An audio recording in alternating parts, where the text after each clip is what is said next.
Olá, bom dia, tudo bem? Ontem o irmão colocou na lista de transmissão falando que os teólogos, os metidos doutores falam que o Apocalipse foi escrito no ano 94, outros dizem que foi no ano 100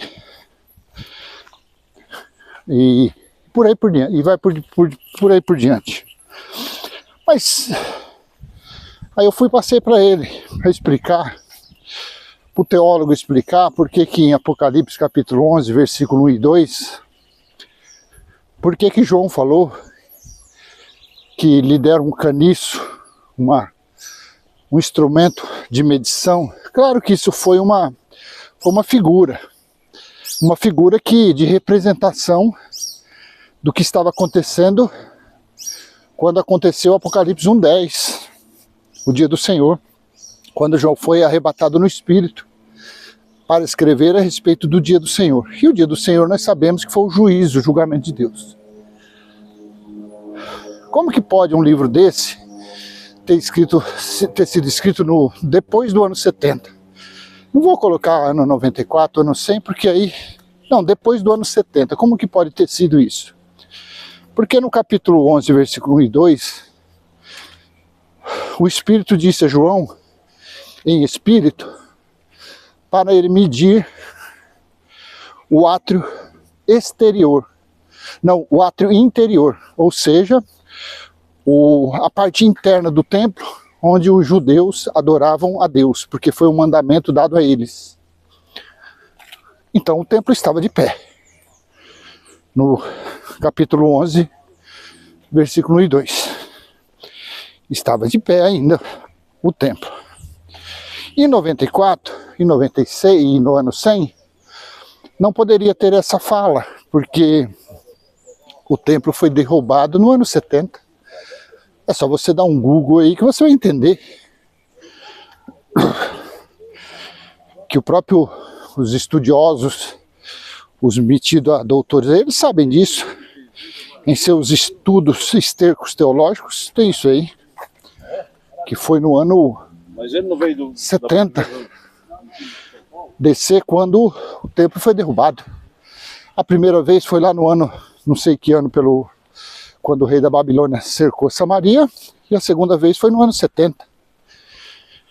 Gente, aí você começa a ver, é o que eu falo sempre, não adianta. Enquanto uma pessoa ela não entende o significado do Apocalipse capítulo 1, versículo 10, ela não entende nada de Bíblia. Ela não entende nada, ela não consegue aceitar nada. Jesus disse lá em Lucas 21, versículo 20 ao 24, que quando os discípulos, aqueles que estivessem vivos, claro, vivos, quando eles vissem Jerusalém cercada de exército, era para saber que a sua devastação, a sua destruição havia chegado. Em que ano que foi cercado ali? Como está em Ezequiel 4, Ezequiel 5? No ano 69. E foi cercado por quem? Pelo exército romano. E quem era o comandante do exército romano? O filho da perdição, o homem da iniquidade, a segunda besta do Apocalipse, General Tito.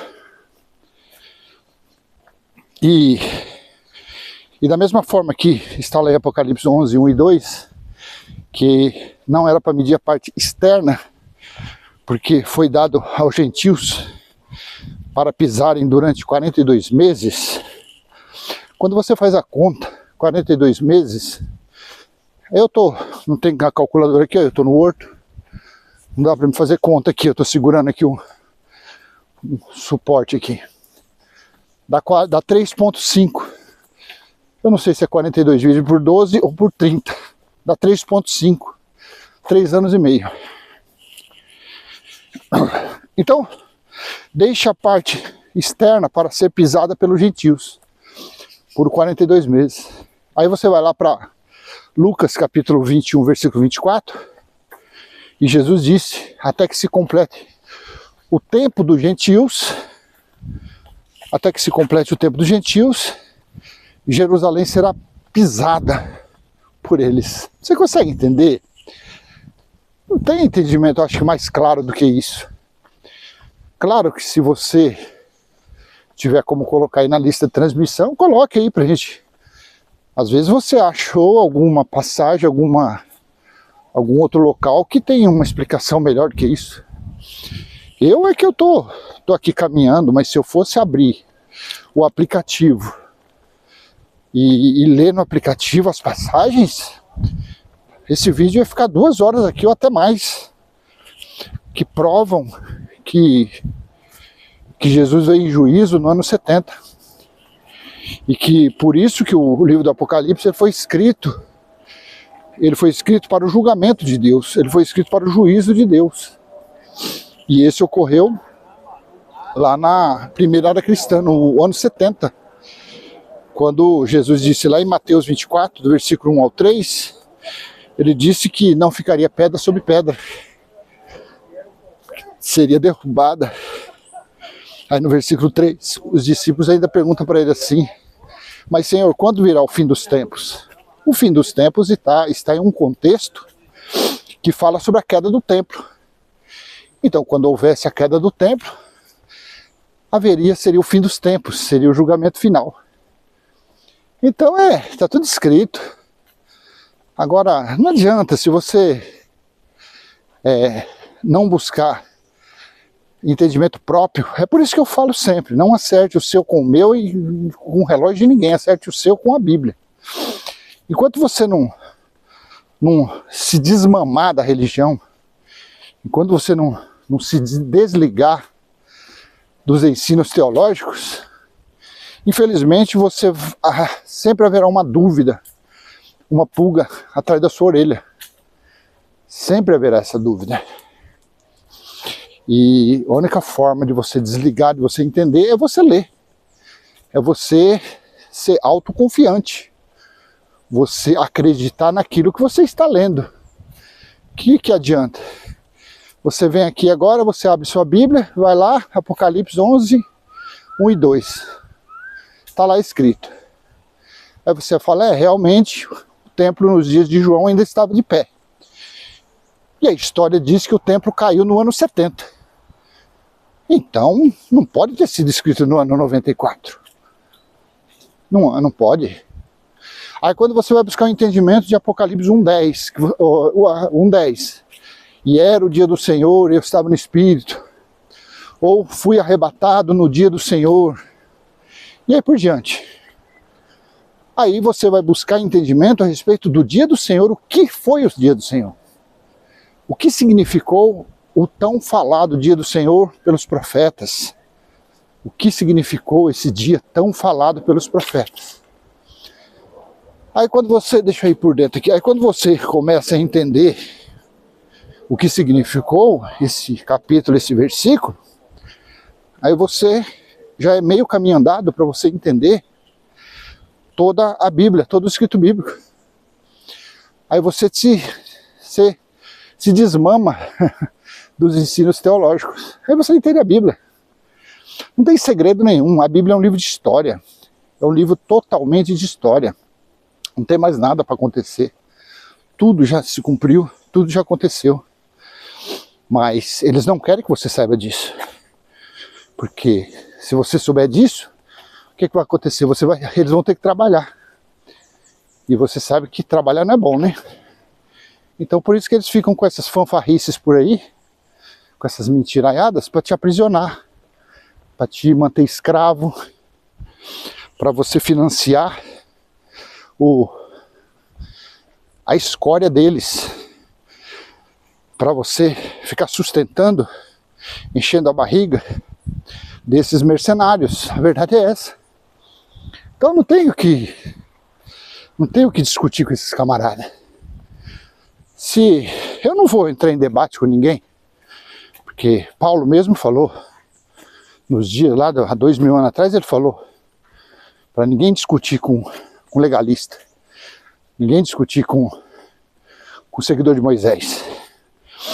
Mas se um dia eu sentasse assim com uma pessoa sensata, um dito mestre, e ele viesse com qualquer passagem bíblica Eu ia mostrar para ele uma meia dúzia de passagens bíblicas. Eu queria que ele explicasse meia dúzia de passagens bíblicas. Eu queria que ele explicasse Apocalipse 1:10. Eu queria que ele explicasse Mateus 24:34. Eu queria que ele explicasse Lucas 17. Eu queria que ele explicasse Lucas 21, versículo 20 ao 24. Eu queria que ele explicasse Marcos 13. Agora eu esqueci. 32 ou 33. Marcos 13, onde fala que sobre aquele dia e aquela hora ninguém sabe, mas aí a gente vai lá e mostra para ele Apocalipse 9:15, quando foram soltos 4 anjos para o dia, a hora, o mês e o ano. Então quer dizer, Daniel 9:2, eu ia perguntar para ele explicar Daniel 9:2. Eu ia pedir para ele explicar Isaías 29, do 1 ao 6. Eu ia pedir para ele explicar Lucas 12 agora, que fala que Jesus falou que veio para botar fogo na terra, e como ele queria que já estivesse aceso. Ezequiel 4, Ezequiel 5. Gente, são centenas de passagens que daria pra gente colocar em pauta e ele explicar pra gente aí. Mas sem discussão. Por quê? Com certeza, o que ele vai tentar mostrar é só Moisés. É só coisas velhas, caducas. Ele vai mostrar, o mais que ele pode tentar mostrar é uma gracinha pregada por Paulo. Mas a graça pregada por Paulo, eu chego nele e apresento que a graça pregada por Paulo foi um favor imerecido aos gentios. Porém, Apocalipse 14, 6 ao 8, principalmente ali no 6 e 7, diz que o evangelho eterno é para todos. Não é mais graça. E no versículo 7 fala que houve o julgamento, houve o juízo. Então é complicado colocar na cabeça de um teólogo, de um religiosão mesmo tradicional, o entendimento cronológico dos escritos bíblicos. É difícil demais. A cabeça dos caras está tudo... Você vê, nos dias de Paulo ele já falava que a cabeça dos religiosos estava toda engessada, cauterizada. Você imagina nos dias de hoje, com tantos negócios desse aí por aí, só enganando as pessoas, só iludindo as pessoas. Então é complicado, tá bom? Mas busque entendimento, peça sabedoria a quem está aí no seu espírito. Ele vai te dar sabedoria. Não sou eu, não é Alberto Lírio, não é outro aí que fala do evangelho eterno. Somente quem está em nosso espírito é quem pode nos aconselhar, quem pode nos ensinar. Passou disso, é lenga-lenga. Passou disso, é fanfarrice. Passou disso, é carnalidade. Eu mesmo falo. Eu não sou professor, eu não sou mestre, eu não sou pregador, eu não sou religioso. Não. Eu sou uma pessoa que confessa Apocalipse 21:3. Apocalipse 21:3, o templo de Deus é espiritual. O templo de Deus espiritual foi estabelecido há quase 2000 anos atrás. E é no templo dele que ele está. E o templo dele está em nosso espírito, em nossa consciência. Então, nossa, essa subidinha aqui do horto, ela judia. Então é assim que é. É assim que é. Eu não discuto nem graça, nem se uma pessoa quiser vir discutir graça comigo, eu também não discuto. Eu faço igual aquela passagem que Jesus disse: Deus é Deus dos vivos e não dos mortos. Você acha que eu vou perder tempo discutindo com pessoa morta, na sua consciência, no seu intelecto. Não. Devemos avançar no conhecimento com pessoas vivas, vivas espiritualmente, vivas na consciência. Meu Deus, essa subida aqui, ajude. Não leve em consideração essa falta de ar não, tá bom? Tô lutando, tentando fazer isso para melhorar minha saúde. Muitos anos de nicotina, tem 5 anos que eu parei, mas o pulmão, velho, tá judiado.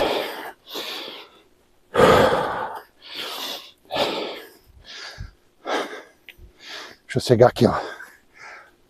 O topzinho aí, eu encerro o vídeo. Tá bom, gente? Então, siga em paz, siga firme, buscando o conhecimento espiritual da palavra, tá bom? Eu vou encerrar agora, mostrando essas pedras aqui, olha. Olha que lugar fantástico aqui atrás, né? A gente gravar vídeo, tá bom?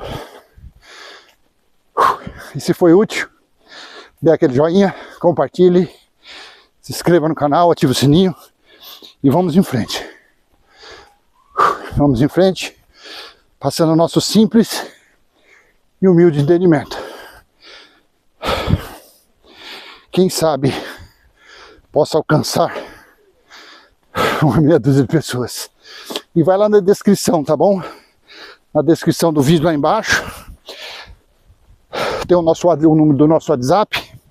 Se você quiser fazer parte da nossa lista de transmissão, por lá a gente às vezes faz uns bate-papo particular. Esse vídeo mesmo eu tô gravando uma dúvida de um irmão que já segue a gente aí há algum tempo.